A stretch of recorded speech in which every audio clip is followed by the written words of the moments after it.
Emma pulled the folded paper out of her backpack, expecting a permission slip. Instead, 3 words stared back at her, cut from newspaper letters and glued crooked onto white paper. Asterisk we see you. Asterisk she didn't scream. She just stood very still in the hallway, backpack half open at her feet, and stared at the letters until they blurred. It was a Tuesday, nothing special about it. Sophia had picked the kids up from school an hour earlier, stuck in traffic the whole way, complaining about a delivery that hadn't arrived. Lucas had gone straight to his room to finish homework. Emma was supposed to be doing the same. Instead, she sat on the floor of the hallway, the note in her lap, not moving. Maria found her there. "Emma? What's wrong, sweetheart?" Emma didn't answer. She just held the paper out. Maria's face didn't change right away. 30 years in this house had taught her not to react first, to think first. She took the note, read it twice, and then knelt down to Emma's height. "Where was this?" "In my backpack. Under my lunchbox." Emma's voice was small, careful, the way it got when she wasn't sure if she was in trouble. "Did I do something wrong?" "No. No, baby, you didn't do anything." Maria folded the note once, gently, like it might break. "Go find your mother. Tell her I need her. Don't touch anything else in your bag." By the time Sophia reached the hallway, Maria had already called Victor. Victor arrived within 4 minutes. He'd been at the gate the whole time, but he came in like the house was on fire, silent and fast. He took the note from Maria without a word, held it up to the light, turned it over. His jaw tightened. Newsprint. Common glue. No fingerprints worth anything if they were careful. He looked at Sophia. "Where's Don Romano?" "Meeting. Downtown. He won't be back until 8. Call him now."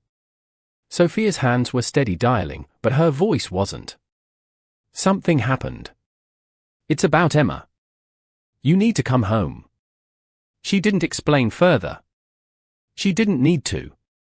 Lucas came out of his room when he heard raised voices, hovering at the top of the stairs, watching Victor examine his sister's backpack piece by piece, every pocket, every zipper. "The lining. What's going on?" Lucas asked. "Go back to your room," Sophia said, not unkindly, but firm enough that he obeyed, though he lingered at the top of the stairs a moment longer, watching.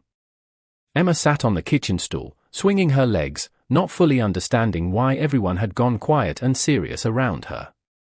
Maria stayed close, one hand resting on the girl's shoulder. "Am I in trouble?" Emma asked again. "No, sweetheart. Someone was unkind. That's all. We're going to find out who." But Maria's hand on Emma's shoulder wasn't steady, and Emma noticed. Victor spent the next 2 hours going through the school's dismissal routine with Sophia, who had walked near Emma's classroom that day, who had access to backpacks left on hooks by the door during recess, whether any stranger had been seen near the gates. Sophia remembered a delivery van parked across from the school longer than it should have been. Victor wrote it down. He always wrote things down. Don Romano came home just after 7, earlier than expected. He didn't take off his coat before walking straight into the kitchen. "Where is she?" "Right here."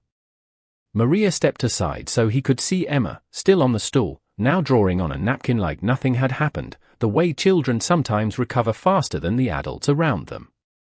Don Romano crouched down in front of his daughter. His voice, when he spoke to her, was nothing like the voice he used with anyone else in his life, quiet, unhurried, warm. "Hey. You okay?"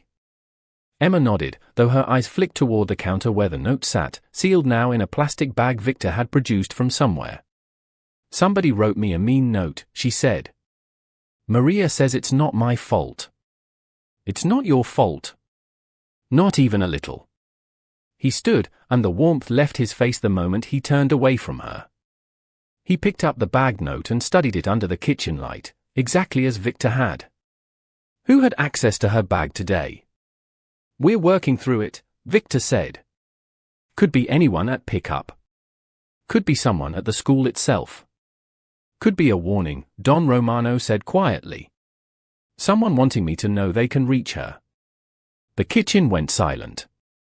Sophia's arms wrapped tighter around herself. Then we don't wait for them to try again, she said.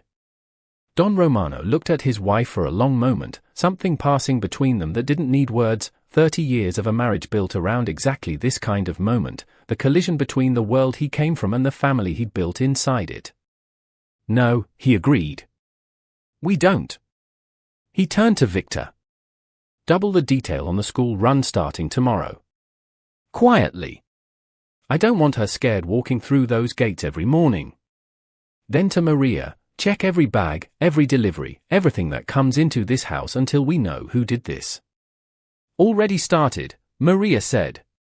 Emma looked up from her napkin drawing, sensing the shift in the room even if she didn't understand the words. Are you going to yell at whoever did it? Don Romano knelt down again, took the napkin gently from her hands, looked at the crooked drawing of what might have been a dog, or possibly a horse. I'm going to make sure they never get close enough to try again, he said. That's a promise. Pinky promise?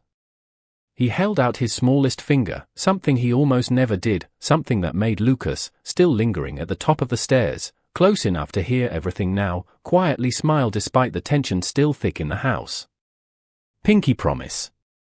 Later that night, after Emma had finally fallen asleep with Maria sitting in the chair beside her bed, after Lucas had been told just enough of the truth to feel trusted without being frightened, Don Romano stood alone on the back terrace with Victor.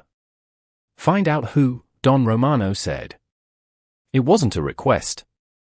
I already have 3 names, Victor answered. One of them delivers packages to half the houses on this street. Don Romano looked out at the dark garden, the same garden his children played in every weekend, and said nothing for a long time. Then we start with him. Somewhere in the city, a phone buzzed in a stranger's pocket, a message confirming that the note had been found exactly where it was meant to be found, and that the family had reacted exactly the way someone had hoped they would.